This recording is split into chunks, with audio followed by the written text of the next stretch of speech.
Hoy, en Sin Gerundios en la Lengua, el programa de crítica literaria que solo habla de libros extraordinarios, voy a aventurarme a pensar que los 4 libros que acabo de recibir y de los que os voy a hablar también lo serán. Y si lo son, hablaré, como os digo más veces, en mayor profundidad, en mayor extensión más adelante,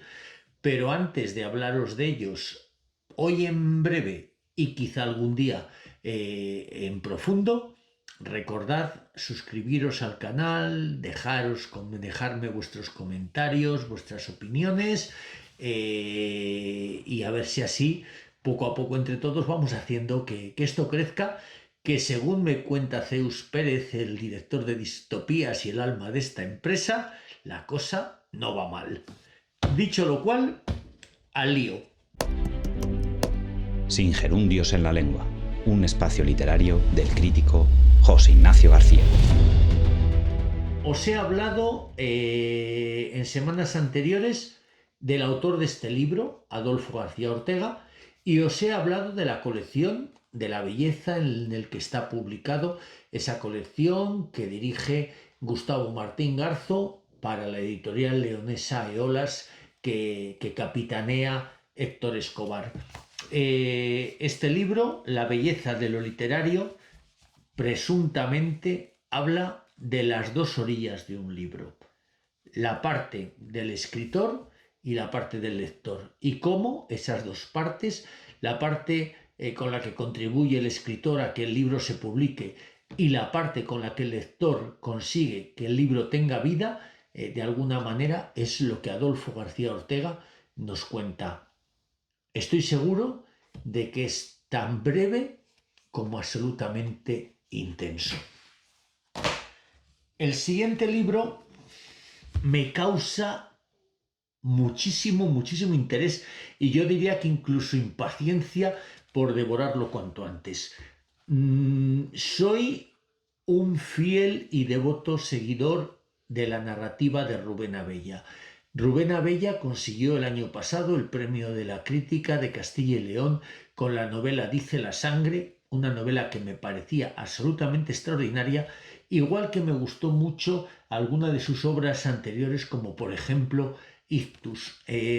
A mí me parece que Rubén es uno de esos escritores que, como yo digo, es un arquitecto de tramas, de argumentos, de palabras, y es un escritor que consigue con una lata de sardinillas, el canto de una cebolla, un poquito de aceite de oliva que has utilizado para freír antes unas patatas y alguna otra cosita que encuentras por ahí en el frigorífico, consigues hacer un plato de 3 estrellas Michelin. De alguna manera Rubén Abella consigue hacer de lo cotidiano, de lo normal, de lo habitual, historias extraordinarias, combina personajes que van aportando cada uno su pequeña brizna de argumentación a la historia y al final crea un mosaico absolutamente macizo, denso y hermoso. No sé si Un día de fiebre va en esa línea, sospecho que sí, cuando lo lea os contaré. Otro libro que acabo de recibir, también publicado por Eolas. Eolas es una de las editoriales más fértiles que hay en España. Publica muchísimo y además mucho de lo que publica es muy interesante en diversas colecciones de narrativa, de ensayo, de poesía.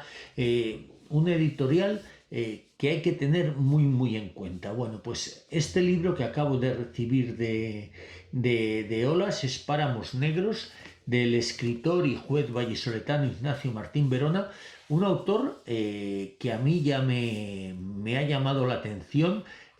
con libros anteriores muy variados, porque tiene un libro que a mí me interesó mucho, se titula Secundarios de Castilla y es un recorrido un libro de viajes que tiene el Canal de Castilla de alguna forma de trasfondo y cuenta muchas historias que tienen que ver con sus pueblos, con sus tradiciones, con la vida que se generaba en torno al canal cuando estaba en plena ebullición. Fue un libro que me interesó mucho. Me gustó mucho su novela La corte de los ingenios y también Eneolas publicó un libro con 4 historias breves o 4 relatos largos que se titulaban Relatos del Diablo y bueno, todo ese conjunto de su obra ha sido siempre de mi interés. Yo tenía el temor de que a lo mejor el lenguaje de mi tocayo Ignacio, acostumbrado al lenguaje judicial, a ese lenguaje de alguna manera ortopédico que tiene que basarse en formalismos, en frases hechas, muy estructuradas, se contagiara en su literatura y no es así para nada. Su literatura es una literatura con brío, es una literatura libre, es una literatura, yo diría que muy creativa, en la que el lenguaje se maneja con absoluta libertad y que además resulta muy grata de leer para los lectores. Sospecho que con Páramos Negros ocurra algo similar y lo dicho, os hablaré del libro cuando lo lea. Y el último libro que he recibido, bueno, yo me ha faltado pegar botes de alegría, porque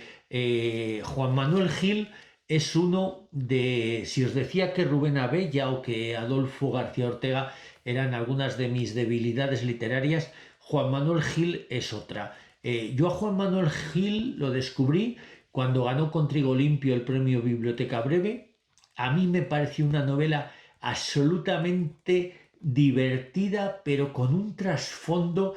muy humano, muy cercano, muy vecinal, muy de barrio, muy de las raíces, muy de los orígenes, e insisto, con una percepción, con una visión absolutamente humorística. Me pasó lo mismo con La Flor del Rayo y me pasó lo mismo con Un hombre bajo el agua. A mí he escuchado hace poco a alguien en otro canal similar a este decir que lee a algunos autores y que no puede evitar una carcajada. Bueno, pues a mí a veces me pasa con Juan Manuel Gil. No he leído Majareta, pero solo el título y la ilustración de la portada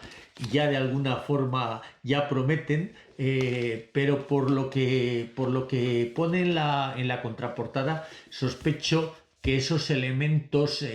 habituales en la literatura de Juanma, el vecindario, el barrio, la proximidad, el trato, digamos, de personajes humanos, sencillos, cercanos y la relación entre todos ellos, y todo desde un punto de vista muy divertido, a veces incluso esperpéntico, sospecho que estará presente en Majareta. Ya sabéis que a veces os hablo de libros que me encantan y que os hablo con fundamento de causa porque ya los he leído, y otras veces, como es el caso de hoy,